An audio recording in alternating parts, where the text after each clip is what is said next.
नमस्कार दोस्तों, आप सभी लोगों का स्मार्ट लर्निंग यूट्यूब चैनल में हार्दिक स्वागत है।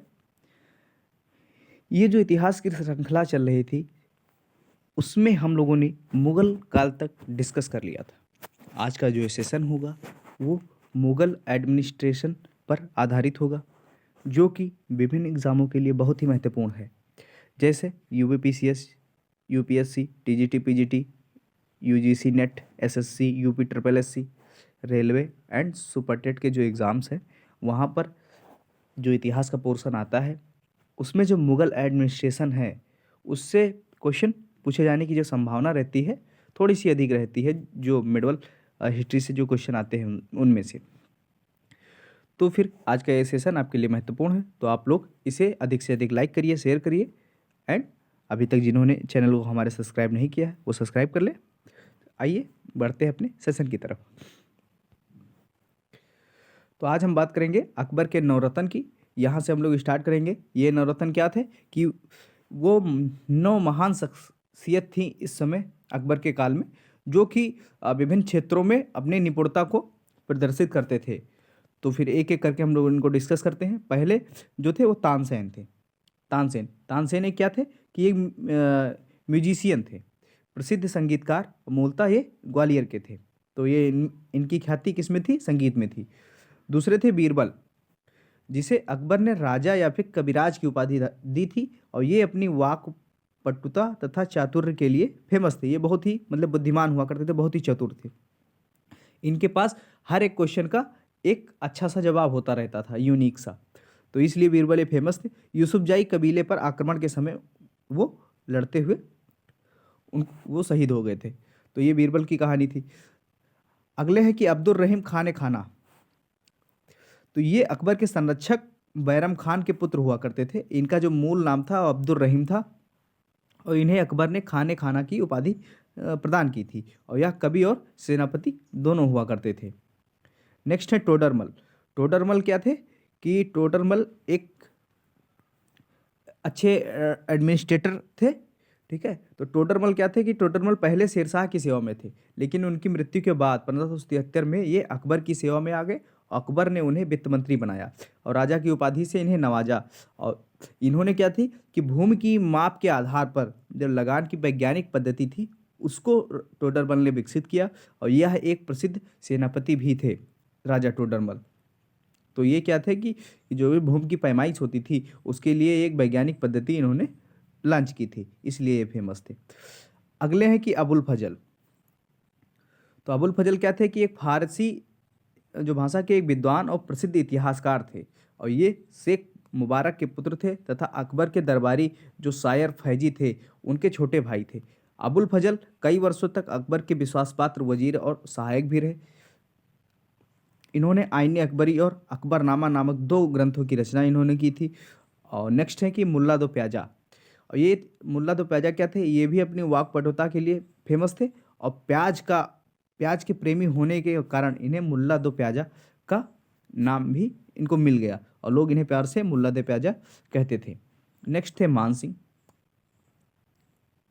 मान सिंह क्या थे कि अकबर के शासनकाल में सबसे प्रसिद्ध सेनापतियों में से मान सिंह का नाम लिखा जाता है। नेक्स्ट है हकीम हुकाम। तो हकीम हुकाम क्या थे कि यह शाही पाठशाला के प्रमुख हुआ करते थे। नेक्स्ट है फैजी। फैजी क्या थे कि विद्वान कवि और साहित्यकार थे, और इन्होंने क्या किया था कि गणित की जो पुस्तक थी लीलावती, लीलावती का ये फारसी में अनुवाद इन्होंने किया था, और ये अबुल फजल के बड़े भाई थे। ठीक, तो अबुल फजल जो थे वो फैजी के भाई थे। तो ये जो अकबर के नवरत्न है, उनमें दोनों भाई थे। ठीक है, आगे हम लोग देखते हैं कि नेक्स्ट टेबल कि अकबर के समय में जो महत्वपूर्ण कार्य हुए थे, उनसे संबंधित जो ईयर है उसको हम लोग डिस्कस करेंगे कि किस वर्ष उन्होंने क्या क्या किया हुआ था। तो सर्वप्रथम क्या था, ये मैच द फॉलोइंग में आपसे पूछता है। क्रोनोलॉजी में भी ये क्वेश्चन बनाया जाता है कि जो अकबर के विभिन्न कार्य हैं उनको कालानुक्रम के रूप में लगाइए। इस प्रकार से आपसे क्वेश्चन पूछे जाएंगे, इन्हीं में से ऑप्शन आपको दे दिया जाएगा। तो चलिए स्टार्ट करते हैं। पहला है कि दास प्रथा की समाप्ति इन्होंने की थी। तो दास प्रथा की समाप्ति 1562 में की। उसके बाद हरम दल से छुटकारा ये भी 1562 में ही इन्होंने पाया। तीर्थ यात्रा कर कि इन्होंने समाप्ति कब की? 1 साल बाद। तो 1563 में इन्होंने तीर्थ यात्रा कर को समाप्त किया और फिर क्या किया कि उसके अगले साल इन्होंने जजिया कर को भी समाप्त कर दिया। तो पहले तीर्थ यात्रा पर जो टैक्स लगता था उसको समाप्त किया, उसके बाद जजिया कर पर जो टैक्स लगता था उसको भी उन्होंने समाप्त कर दिया। और फिर क्या हुआ कि जब इतना कार्य हो गया तो फिर अकबर ने कहा चलिए कुछ और करते हैं। तो फिर वो फतेहपुर सीकरी जो शहर है उसकी ये स्थापना करते हैं और आगरा की जगह उसे नई राजधानी बनाते हैं। पहले आगरा राजधानी हुआ करती थी, फिर इन्होंने क्या किया कि फतेहपुर सीकरी एक नया नगर बसाया और फिर जो राजधानी है उसको ट्रांसफ़र कर दी फतेहपुर सीकरी को आगरा से। तो ये कार्य कब हुआ? ये 1575 में हुआ। 11 साल लग गए 64 के बाद, तब ये जाके कंप्लीट हुआ। नेक्स्ट क्या था कि अब जब हो गया तो फिर वो अन्य कार्यों से मतलब छुट्टी पा गए। तो छुट्टी पाए तो कहीं कि कुछ और करते हैं। तो क्या हुआ कि जो जागीर प्रथा थी उस समय चल रही थी उसको भी इन्होंने समाप्त कर दिया 75 में ही। फिर दिन क्या हुआ कि इबादत खाना का गठन किया, क्योंकि जो बिल्डिंग थी, जो बिल्डिंग बना फतेहपुर सीकरी में, तो एक बिल्डिंग बनाई गई इबादत खाने के लिए कि जहाँ पे जो धार्मिक मुद्दे हैं उन पे जो बहस होगी, उस पे जो विचार विमर्श होगा, उसके लिए एक नई बिल्डिंग बनाई गई जिसे इबादत खाना बोला गया। और जो भी धार्मिक बातचीत राज्य में होती थी वो वहीं होती थी। तो 1575 में उसको भी इन्होंने लॉन्च कर दिया। देन क्या की कि मजहर की घोषणा उन्होंने की। तो मजहर की घोषणा कब की? 1579 ईस्वी में इन्होंने किया। और देन उसके बाद जब मजहर की घोषणा हो गई उसके बाद इन्होंने एक दीन इलाही नामक नए धर्म की इन्होंने स्थापना करी। और फिर ये कब किया? ये 1582 में किया। और दीन इलाही क्या था? इस धर्म में एकेश्वरवाद को मान्यता दी जाती थी कि इसमें एक ही ईश्वर होगा और उसका एक ही रूप होगा। नेक्स्ट है कि जो इलाही संवत था उसको भी इन्होंने अगले साल लॉन्च कर दिया, नेक्स्ट ईयर। तो जब दीन इलाही धर्म की स्थापना 82 में हुई तो 83 में इलाही संवत का इन्होंने प्रारंभ कर दिया।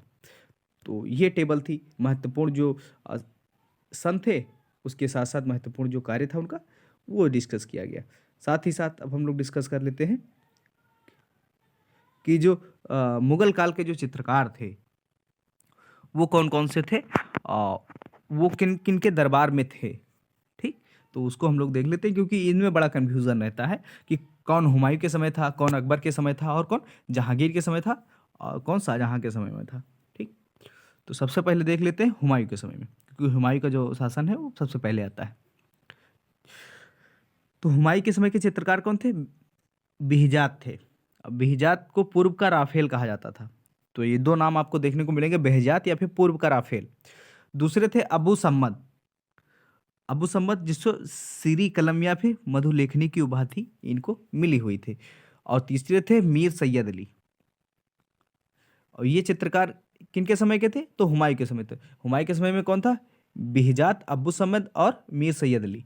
ये तीन हुमायूं के समय में थे। अकबर के समय के चित्रकार कौन कौन से थे? तो वो थे दसवंत, बसावन, केसु या फिर लाल मुकुंद। तो दो नाम इनमें सबसे ज़्यादा फेमस है, दसवंत और बसावन। ठीक है, तो ये अकबर के समय के थे। और उसके बाद जहांगीर के समय, और जहांगीर को जो चित्रकार है और चित्रकारी है, चित्रकारी के काल में इसको स्वर्ण युग माना जाता है जहांगीर के समय में, क्योंकि इस समय जो चित्रकारी थी वो अपने पीक पर थी, चरमोत्कर्ष पे थी, इसलिए इसको माना जाता है। तो इनमें मेनली 7 सबसे महत्वपूर्ण चित्रकार हुए जहांगीर के समय सबसे ज़्यादा। तो पहले कौन थे? आगा राजा थे, जिसे हिराती उत्प्रवासी भी कहा जाता था। और ये चित्रकार आगरा में स्थापित एक नई चित्रशाला का प्रमुख हुआ। कौन सा नगर? आगरा। दूसरा थे फारूक बेग और तीसरे थे दौलत, चौथे थे मनोहर, पांचवें थे विचित्र और छठे थे मंसूर। मंसूर क्या था कि ये मोरक्को जो चित्रशैली है तथा पक्षियों के जो चित्रांकन का जो विशेषज्ञ थे वो कौन थे? मंसूर साहब थे। और ये नादिर उल अस्र की इनको उपाधि मिली हुई थी मंसूर को। ठीक, नेक्स्ट थे अबुल हसन। तो अबुल हसन क्या था कि अबुल हसन व्यक्ति का चित्र बनाने में सिद्धहस्त थे और इन्हें नादिर उज्मा की उपाधि इनको मिली हुई थी। तो एक थे जो पक्षियों का चित्र बनाते थे वो थे मंसूर, और एक कौन थे? तो एक जो थे वो व्यक्तियों का चित्र बनाते थे। ठीक है, तो वो थे अबुल हसन। तो ये दो टेबल आपको याद हो गई कि कौन से चित्रकार किसमें थे, बड़ी कन्फ्यूजन हुआ करती थी हम याद करने में, तो इसका हम लोग को मिल गया समाधान। नेक्स्ट देख लेते हैं कि जो फारसी साहित्य लिखे गए वो उसकी रचना किसने की, कौन कौन से लेखक थे, इन सब के बारे में हम लोग डिस्कस करते हैं। तो शुरू करते हैं कि तुझके जो बाबरी की पुस्तक है, तुझके बाबरी जो पुस्तक है वो उसके लेखक कौन है, वो बाबर है। और बाबर ने इसको किस भाषा में लिखा है, तो ये इसको तुर्की भाषा में इन्होंने उसको लिखा हुआ है। और देन अगली पुस्तक क्या है कि अगली पुस्तक है अकबरनामा, जिसको लिखे हैं अबुल फजल ने। नेक्स्ट पुस्तक है तबकात अकबरी, और इसके लेखक है निज़ामुद्दीन अहमद। तोहफ़ाई अकबर शाही, इसको लिखे हैं अब्बास सरवानी ने। और तारीख ए अल्फ़ी, ये लिखे हैं नकीब खां, या फिर इनको मुल्ला के नाम से भी जाना जाता है। नेक्स्ट जो पुस्तक है वो तारीख है सलाहनी अफगना, जिसे अहमद यादगार द्वारा लिखा गया है। नेक्स्ट पुस्तक है अकबरनामा, जिसको अल हदाद फैजी या फिर अल हदाद फैजी सरहिंदी द्वारा अकबरनामा की रचना की गई है। तुझके जहांगीरी, जिसको जहांगीर तथा मोतमिद खां ने लिखा है, और ये जहांगीर की आत्मकथा है जो कि फारसी भाषा में है। तारीख रसीदी, इसको मेजर जो मिर्ज़ा हैदर दोगलत द्वारा लिखा गया है। आलमगीर नामा, ये मिर्ज़ा मोहम्मद कासिम द्वारा ये पुस्तक लिखी गई है। मासिर ए आलमगीरी, साकी मुस्तैद द्वारा इस पुस्तक को लिखा गया है। और फतुहात ए आलमगीरी जो थी वो ईश्वर दास नागर द्वारा लिखी गई पुस्तक का नाम है। नेक्स्ट पुस्तक जो है वो वाक़यात मुस्ताकी जो है, ये पुस्तक रिज़कुल्लाह मुस्ताकी द्वारा लिखा गया है। कानून हुमायूनी खुदमीर द्वारा लिखी गई पुस्तक का नाम है। तारीख़ अकबरी आरिफ कंदारी द्वारा लिखा गया है। और मुसिन उल अरवाह, ये जहांआरा शाहजहाँ की जो पुत्री थी उनके द्वारा लिखी गई पुस्तक का नाम है। खुलासत उल तवारीख, ये सुजान राय भंडारी द्वारा लिखा गया है। और रुक्कात आलमगीरी, औरंगजेब के समय का जो पत्र संकलन है वो क्या था, रुक्तात ए आलमगीरी नाम से जाना जाता था। तो ये महत्वपूर्ण पुस्तकें उस समय फेमस हुआ करती थी। और कुछ और पुस्तकें हैं जिनको हम लोग देख लेते हैं, जैसे हुमायूंनामा है। तो हुमायूंनामा की रचना किसने की है, तो वो गुलबदन बेगम ने लिखा हुआ है। और ये बाबर की पुत्री हुआ करती थी और वो हुमायूं की बहन थी। आईन अकबरी क्या है कि इसको अबुल फजल द्वारा लिखा गया है। और ताजकिरात उल वाक़यात जो कि जौहर ने लिखा है। और तारीख़ शेरशाही दाऊद द्वारा लिखी गई पुस्तक का नाम है। मुंतखब उल तवारीख, ये बदायूनी द्वारा लिखा गया है। तारीख़ हुमायूं बजायत सुल्तान द्वारा लिखी गई पुस्तक का नाम है। और इकबाल नामा ए जहांगीरी, ये पुस्तक लिखी गई है मोतमिद खां बख्शी द्वारा, ये पुस्तक लिखी गई है। नफाइस उल मासिर जो पुस्तक है वो अलाउद्दौला कजवीनी, अकबर के समय की जो प्रथम ऐतिहासिक पुस्तक है वो लिखी गई है। तारीख़ शाही अहमद यादगार द्वारा लिखी गई पुस्तक का नाम है। चहर चमन जो है वो चंद्रभान द्वारा लिखी गई पुस्तक का नाम है। नुस्खा ये दिलकुशा जो भीमसेन सक्सेना द्वारा लिखी गई पुस्तक का नाम है। अलम इस सालेह जो मोहम्मद सालेह द्वारा लिखी गई पुस्तक का नाम है। वाक़ियात आलमगीरी आकिल खां द्वारा लिखी गई पुस्तक का नाम है। तारीख़ शाहजहानी सद्दीक खां द्वारा लिखी गई पुस्तक का नाम है। और शाहजहांनामा जो है वो इनायत खान द्वारा लिखी गई पुस्तक का नाम है। नेक्स्ट जो है वो मज़्म उल बहरीन जो है वो दारा सिको द्वारा लिखी गई पुस्तक का नाम है। और तज़किरा ये अकबर जो है वाइजार्त बयात द्वारा लिखी गई पुस्तक का नाम है। और फतवा ये आलमगीरी जो है वो कानून की संहिता है और औरंगजेब के समय इसको लिखा गया था। तो ये महत्वपूर्ण कुछ पुस्तकें थी जो कि मुग़ल काल के दौरान लिखी गई थी, जिनके बारे में हम लोगों ने चर्चा कर ली है। अगला है कि जो मुग़लकालीन इमारतें थीं उनके बारे में हम लोग डिस्कस करते हुए आगे बढ़ते हैं। और ये क्या होगा कि जो विभिन्न राजा हुए हैं, सम्राट हुए हैं, उनके समय में कौन महत्वपूर्ण इमारतें बनाई गई थी उनके बारे में हम लोग डिस्कस करते हुए चलते हैं। तो मुग़लकालीन इमारतों की इस हेडिंग के अंतर्गत हम लोग सबसे पहले बाबर कालीन जो इमारतें हैं उनको डिस्कस करते हैं। तो बाबर कालीन जो इमारतें थी वो सर्वप्रथम था कि जो जामी मस्जिद है जो कि पानीपत में बनवाई गई थी। तो एक बिल्डिंग ये देखने को मिलती है। और काबुली बाग का जो मस्जिद है ये भी पानीपत में बाबर द्वारा बनवाया गया था। बाबरी मस्जिद जो था वो अयोध्या में बाबर के सेनापति मीर बाकी द्वारा बनवाई गई थी। अगला है आगरा की मस्जिद जो कि आगरा में है, और संभल की मस्जिद संभल में है। तो ये बाबर कालीन की महत्वपूर्ण इमारतें थी। नेक्स्ट हम लोग डिस्कस करते हैं हुमायूं कालीन की इमारतें। तो हुमायूं कालीन की जो महत्वपूर्ण इमारतें थी वो पुराना किला जो है दिल्ली में, जहाँ दीन पनाह हुआ करता था।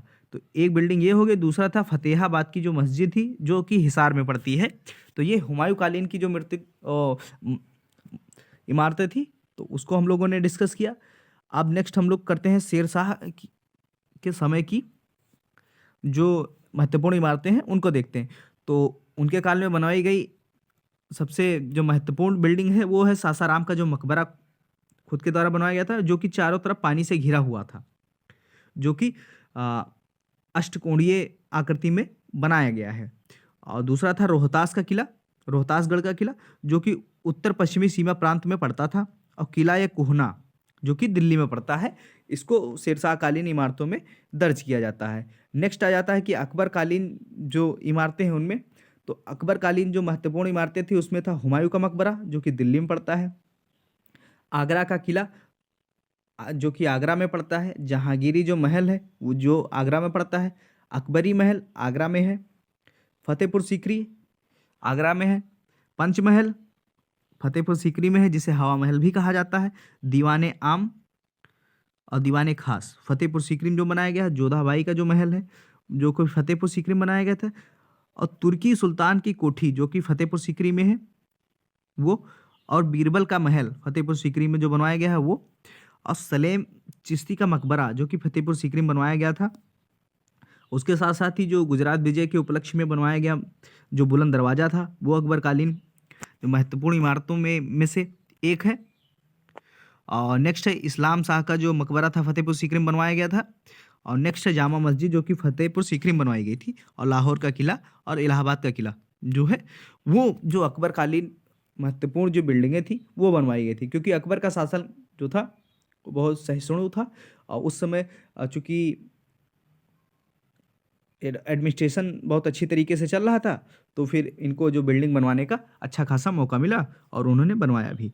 नेक्स्ट हम लोग डिस्कस करते हैं जहांगीर कालीन की इमारतें। तो जहांगीर काल की जो इमारतें हैं वो उसमें अकबर का मकबरा आता है जो कि सिकंदरा आगरा में स्थित है, इत्माद-दौला का मकबरा जो कि आगरा सफ़ेद संगमरमर का बना है और इसे नूरजहाँ के पिता मिर्जा गियासुद्दीन बेग द्वारा इत्माद-दौला द्वारा की याद में बनवाया गया था।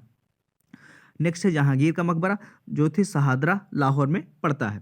शाहजहाँ कालीन इमारतें जो कि दिल्ली में थी, क्योंकि शाहजहाँ ने जो विभिन्न इमारतें थी जैसे दिल्ली में बनवाई, आगरा में बनवाई और लाहौर में बनवाई थी। तो ये तीन जगह अलग अलग हम लोग डिस्कस करेंगे। पहला जो दिल्ली में उन्होंने बनवाया, जो दिल्ली में उनके द्वारा बनवाई गई इमारतों में जामा मस्जिद, लाल किला, दीवाने खास। यहाँ शाहजहाँ ने उत्कीर्ण करवाया कि अगर ज़मीन पर कहीं स्वर्ग जैसे आनंद की जगह है तो वो बस दिल्ली में है। तो ये उस पर लिखा गया है दीवाने खास पर। और दीवाने आम जो तख्ते दाऊस या फिर मयूर सिंहासन यहीं रखा जाता था, जो कि बाद में नादिर शाह यहाँ से ले गए। नेक्स्ट था रंग महल और शीश महल। तो ये दिल्ली में स्थित शाहजहाँ कालीन इमारतें थी। नेक्स्ट है शाहजहाँ कालीन इमारतें जो कि आगरा में स्थित है। तो आगरा के किले का जो पुनर्निर्माण कराया था किसने, शाहजहाँ ने करवाया था। और इसमें आगरा में जिन इमारतों का निर्माण कराया गया वे सभी लाल किले के अंदर ही हैं। इनमें प्रमुख था नगीना मस्जिद, मोती मस्जिद, खास महल, शीश महल, दीवाने आम, दीवाने खास, मच्छी भवन और मुसम्मन बुर्ज व जामा मस्जिद।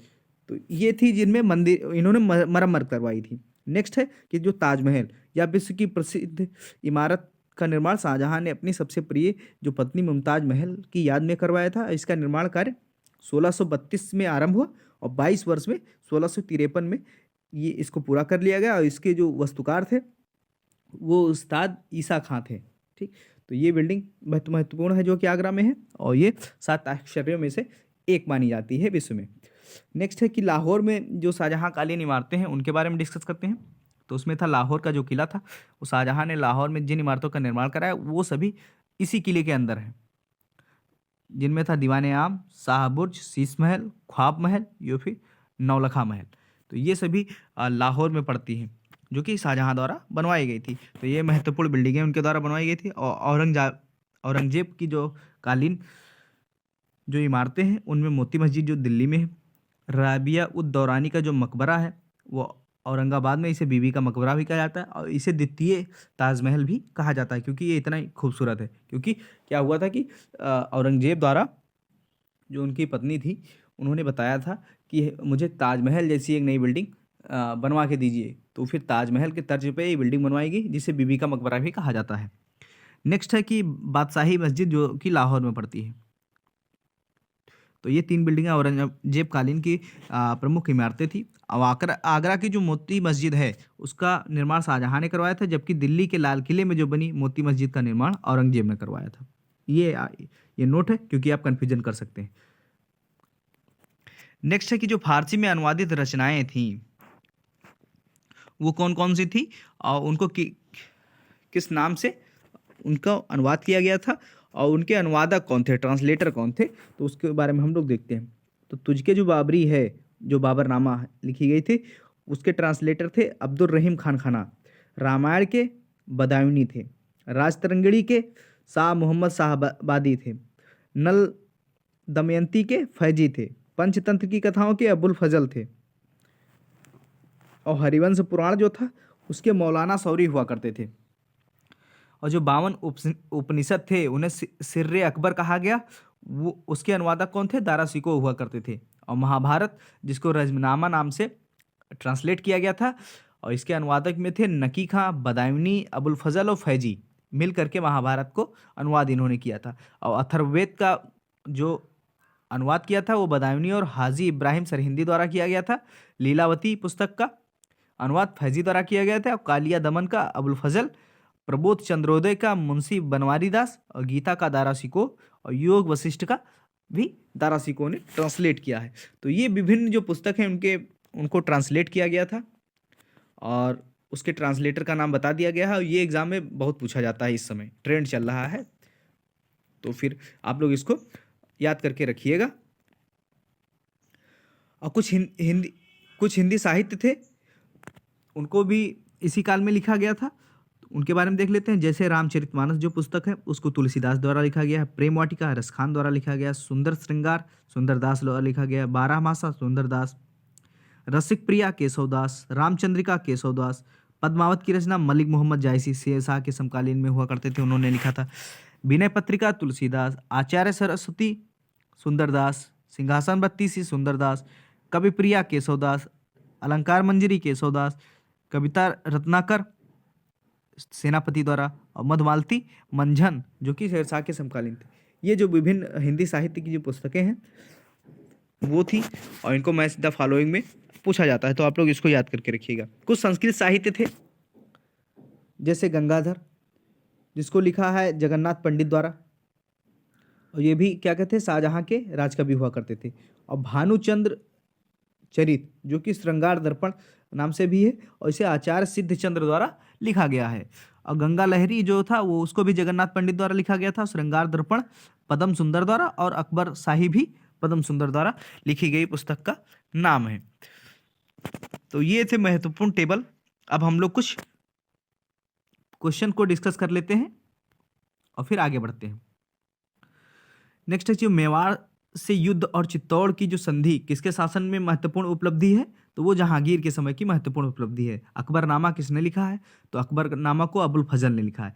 एतमाद दौला का मकबरा आगरा में किसने बनवाया, तो उसको नूरजहां ने बनवाया था। और राजपुताना के राज्यों में से किसने अकबर की संप्रभुता स्वीकार नहीं की थी, तो वो मेवाड़ के राजा महाराणा प्रताप थे। उन्होंने उनकी जो संप्रभुता थी उसको स्वीकार नहीं किया था। मुगल सम्राट औरंगजेब कौन सा वाद्य यंत्र बजाते थे, तो वो बीड़ा बजाते थे।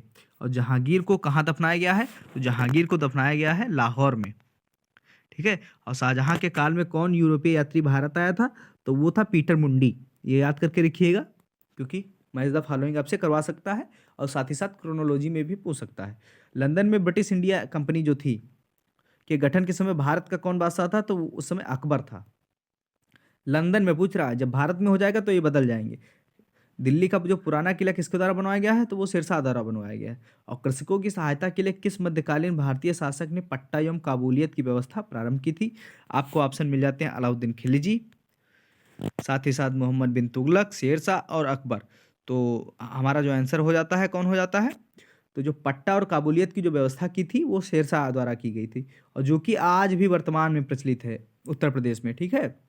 क्योंकि वो इतनी अच्छी तरीके से बनाई गई थी कि उसकी जो शुद्धता है वो आज भी बरकरार है।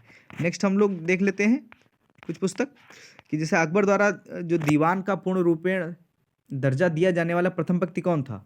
हमारे पास ऑप्शन है आसफ खां, मुनीम खां, मुजफ्फर खां तुर्बती और राजा टोडरमल। तो हमारा उत्तर हो जाएगा मुजफ्फर खां तुर्बती। मुगल सम्राट जिसने तंबाकू के प्रयोग पर निषेध लगाया था वो कौन था? हमारे पास ऑप्शन है अकबर, बाबर, जहांगीर और औरंगजेब। तो हमारा जो करेक्ट आंसर हो जाएगा वो जहांगीर हो जाएगा। उन्होंने तंबाकू के प्रयोग पर निषेध लगा दिया था और जिसको औरंगजेब में ने भी जारी रखा था। और नेक्स्ट क्वेश्चन हो जाएगा कवि हृदय राजा जिसने जो नागरी वाद्य के नाम से कृष्णा की प्रसंग में छंद लिखे हैं वो कौन थे? राजा उमेद सिंह, राजा राम सिंह, राजा छत्रसाल और फिर राजा सामंत सिंह। तो हमारा जो आंसर हो जाएगा वो राजा सामंत सिंह थे, जो कि कवि हृदय राजा की उपाधि से ये कृष्ण के प्रशंसा में छंद लिखा करते थे, ठीक है। तो कुछ क्वेश्चन और रह गए हैं जिनको हम लोग डिस्कस कर लेते हैं, और जो हमारा जो मराठा क्या कहते हैं मुगल जो एडमिनिस्ट्रेशन है वो कंप्लीट हो जाएगा। कि निम्नलिखित में से कौन सा जो संगीत है वो वाद्य यंत्र बजाने में औरंगजेब की दक्षता थी? तो सितार था, पखावज था, वीणा थी, या इनमें से कोई नहीं। तो हमारा उत्तर हो जाएगा वीणा। ये कई एग्जाम में पूछा गया, आप लोग देख सकते हैं। निम्नलिखित में से मुस्लिम शासकों की सही कालानुक्रम नीचे दिए गए कूट में से चुनिए। तो अहमद शाह अब्दाली है, मोहम्मद शाह है, जहांगीर है और बहादुर शाह सेकंड है। तो ये इसको आपको लगाना है। तो फिर हमारे पास ऑप्शन आता है 1 2 3 4 या फिर 4 3 2 1, 3 2 1 4 और 2 1 3 4। तो सबसे पहले कौन आएगा? तो चूंकि हम लोग मुगल एम्परर पढ़ रहे थे तो सबसे पहले मुगल में जहांगीर आएंगे, ठीक। तो जहांगीर हो गए, फिर उसके बाद मोहम्मद शाह रंगीला आ जाएंगे, क्योंकि ये उत्तरवर्ती औरंगजेब के बाद पढ़ते हैं तो ये हो जाएगा। उसके बाद हमारे आ जाते हैं अहमद शाह अब्दाली, और देन सबसे लास्ट में बहादुर शाह सेकंड या फिर बहादुर शाह जफर जिनको कहा जाता है वो आ जाएगा। तो आप हमारा ऑप्शन बन जाएगा 3 2 1 4, जो कि मैच खाता है ऑप्शन सी से। तो ये हमारा करेक्ट आंसर हो जाएगा। अकबर के शासन काल में निम्नलिखित घटनाओं पर कालानुक्रम व्यवस्थित कीजिए। तो जजिया की समाप्ति उन्होंने कब की थी? और इबादत खाने का निर्माण, मजहर पर हस्ताक्षर और दीन इलाही धर्म की स्थापना। तो हमारा करेक्ट आंसर हो जाएगा 1 2 3 4, ठीक है। तो इस प्रकार हम लोग देख सकते हैं कि किस प्रकार क्वेश्चन बनाए जाते हैं मुगल एडमिनिस्ट्रेशन से। तो ये जो वीडियो है वो आपके लिए कितना महत्वपूर्ण है आप लोग अंदाज़ा लगा सकते हैं। तो इसको बार बार देखिए और अधिक से अधिक लोगों तक शेयर करिए, लाइक करिए। और अगर ये लेक्चर आपको अच्छा लग रहा हो तो आप चैनल को सब्सक्राइब करिए। आप सभी लोगों का धन्यवाद। नमस्कार।